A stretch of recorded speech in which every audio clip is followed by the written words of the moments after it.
अभी हम लोग सूरजपुर जिला के यहाँ क्या बोलते हैं इसको, भैंसा मुड़ा और महान नदी के जस्ट बगल में, महान नदी के जस्ट बगल में ये इस पृथ्वी का जो कर्क रेखा बना हुआ है उसके बारे में हमारे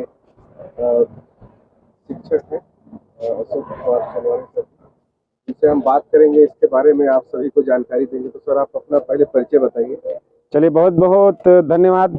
आप सभी को नमस्कार। बीएम न्यूज इंडिया देखने वाले सभी दर्शकों को मैं अपनी ओर से सभी को सादर नमस्कार करता हूं। और आज हम लोग एक बहुत ही अच्छे जगह पे निकले हैं, भ्रमण के लिए निकले हैं।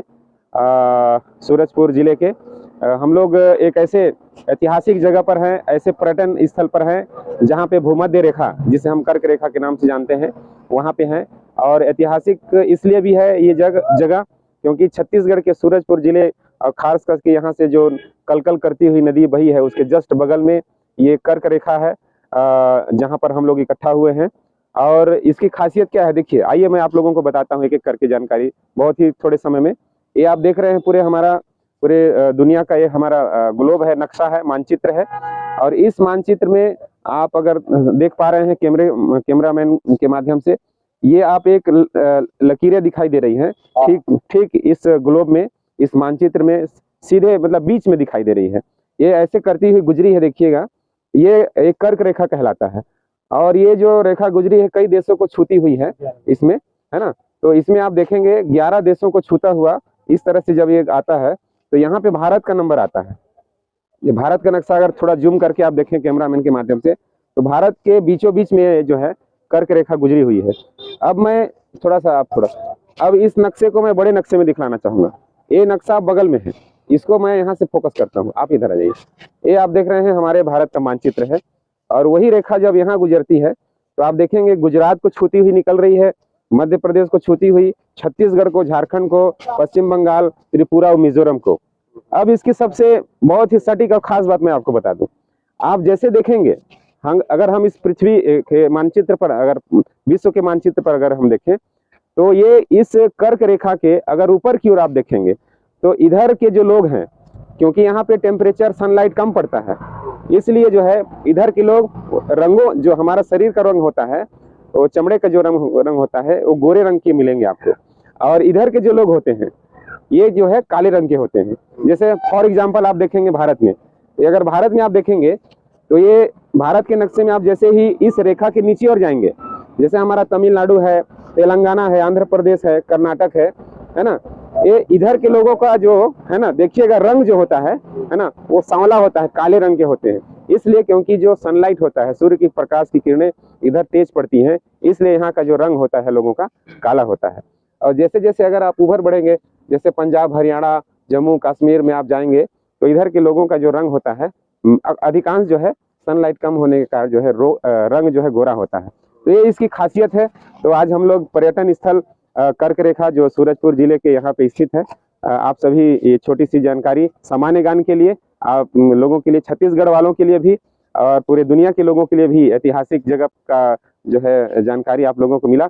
बहुत बहुत धन्यवाद बीएम न्यूज इंडिया। इधर थोड़ा सा नदी के बारे में थोड़ा बता दीजिए। ये देखिए यहाँ का ये जीवन रेखा है, ये नदी है। आप समझते हैं कि जल ही जीवन है।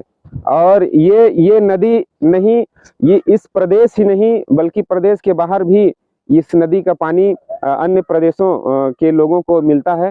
और अभी देखिए बरसात के खत्म होने के बाद अब गर्मी का जो दिन आ गया है, इसमें भी आप देखेंगे इस नदी में पानी जो है पर्याप्त मात्रा में है। तो यहाँ पे जनजीवन इस पानी से, इस नदी जीवन रेखा से लोग यहाँ प्रभावित होते हैं। और ये इस महान नदी, ये नदी जो है महान नदी के नाम से प्रसिद्ध है। ये ठीक कर्क रेखा के यहाँ पे लगी हुई है।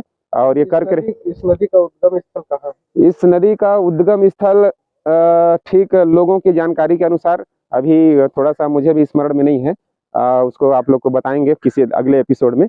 पर आप ये बहुत ऐतिहासिक जगह पर हैं। मिलता है डेयरी अंचल बिहार। हाँ जी। तो इस तरह से ये आप यहाँ पे देख पा रहे हैं इसको। और बहुत ही मनोरम दृश्य है, यहाँ का स्थल है।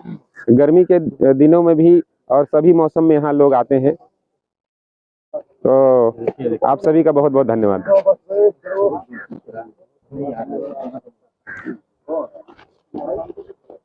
अच्छा, चलिए आप लोग अभी कहाँ आए हैं? हम लोग आज ताता पानी में आए हैं। अच्छा, यहाँ का खासियत क्या है? यह खासियत है कि ये एक प्रसिद्ध गर्म पानी के नाम से जाना जाता है। और चूंकि यहाँ के लोग उसी पानी से नहाते धोते हैं, हम लोग ऐसे आम आदमी जो बाहर से लोग आते हैं वो नहीं नहा पाएगा, क्योंकि उतना गर्म रहता है। खैर, हो सकता है आदत के कारण से वो नहा लेते हैं। और कुछ पूछना चाहते हैं आप? और जैसे यहाँ पर तो सवाल होता होगा कि गर्म पानी किस प्रकार से आ रहा है, कहाँ से आ रहा है? ये नीचे से ऊपर आ रहा है। नीचे से ऊपर आ रहा है। चलिए ठीक है, जैसा सवाल वैसा जवाब।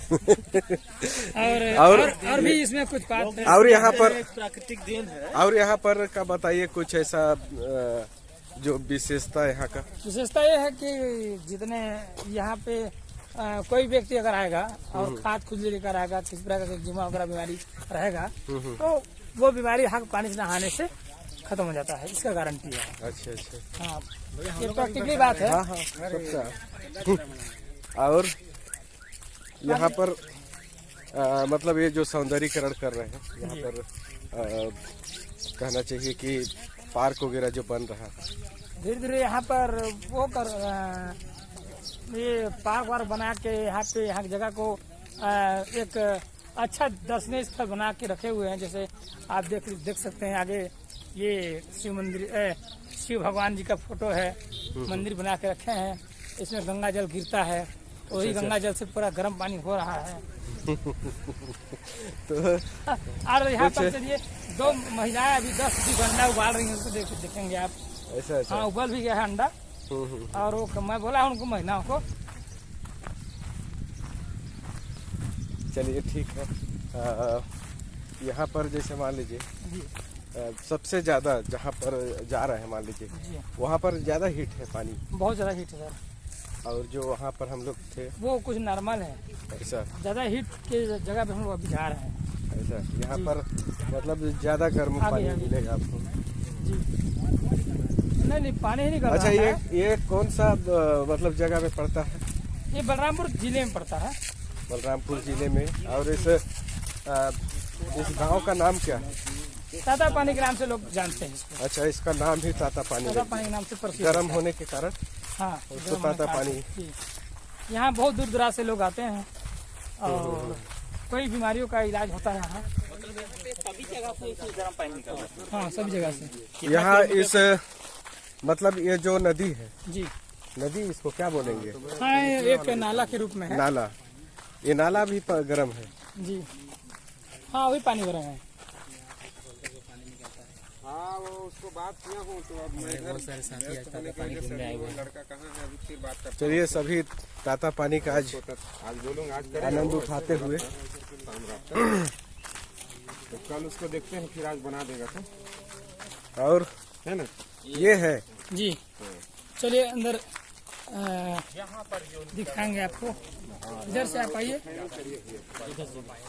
देखिए वहाँ अंडा उबल रहा था, अंडा भी उबल रहा है साहब। वो देखिए अंडा उबल रहा है, पानी का गैस फेंक रहा है ऊपर, उबलता हुआ दिखेगा आपको। सही बात। अंडे भी वहाँ उबल चुके हैं। बाबू, एक आध अंडा निकाल के खा सकते हो, है ना। पक चुका है अंडा। देख रहा है, अंडा का मालिक अगर देखेगा तो डंडा से बात करेगा।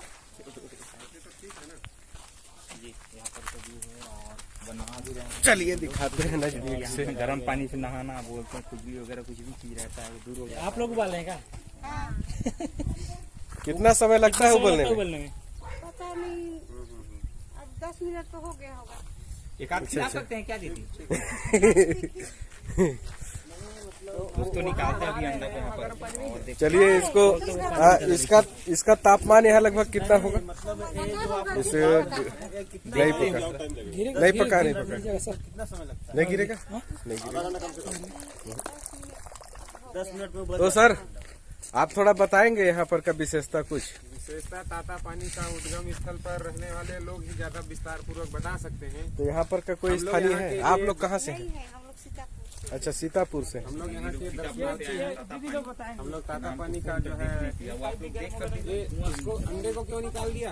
अरे डाल दीजिए, उसको डाल दीजिए। बाहर मत निकालो, उबलने दो। उसको ट्राई कर रहे थे।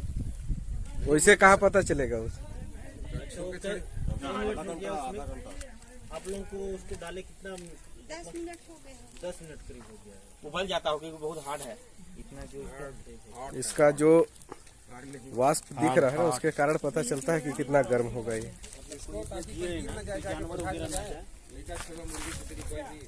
बहुत गर्म है। तो फिर नहाते कैसे हैं इसमें? इधर का जो निकलता है नॉर्मल पानी रहता है। इधर इतना गर्म है। तो उसमें नहाते कैसे हैं इतना गर्म में? हम लोग पैर उठ हो गए, देखिए पैर लाल हो गए हैं, पक गए हैं। दर्द कर रहे हैं। पर वहाँ की महिला अंदर यहीं की रहने वाली महिला जो है वो आराम से नहा रही है। आप अंदर जाकर देख सकते हैं, पर उनको कुछ नहीं होता है। ये है कि भाई उनको आदत हो गया है गर्म पानी नहाने का, इसलिए उनको कुछ नहीं होता है। ठंडियों के दिन में अच्छा है। बीमार ठंडियों के दिन हाँ, अरे ठंडी के दिन में भी इतना इतना हीट पानी में कैसे नहाएंगे? नॉर्मल है ना। नहीं, ठंडी के दिन में धुआं मारते रहता है, यहाँ पे दिखता है। ठंडी टाइम में धुआं फेंक रहा था। ये भी हमारे उधर से आया हुआ है, सीतापुर तरफ से। बाहर के लोग जब आप लोग कहाँ से? तो उनको ज्यादा गर्म लगता है। हम लोग यहाँ जितना गर्म है उतना गर्म हो। तो आते जाते होंगे, यहाँ का कुछ विशेषता तो आपको मालूम होगा। ऐसा तो ठंडी के समय में भी इतना ही हीट रहता है हमेशा। इसका कारण क्या है जो इतना तापमान के साथ ये जो पानी निकल रहा है? यहाँ का जो पानी है और राजगीर का जो पानी है, राजगीर का इससे थोड़ा सा नॉर्मल है, लेकिन वहाँ भी गर्म पानी निकल रहा है। राजगीर का हमारा नहीं, बिहार। ऊपर मत जाना, बड़ा दिक्कत है। आदमी पक जाएगा, इतना हीट है। निकालने वाला भी आदमी परेशान। चलिए ठीक है, तो जाएगा अब सभी को इसका लाइव दर्शन कराएंगे।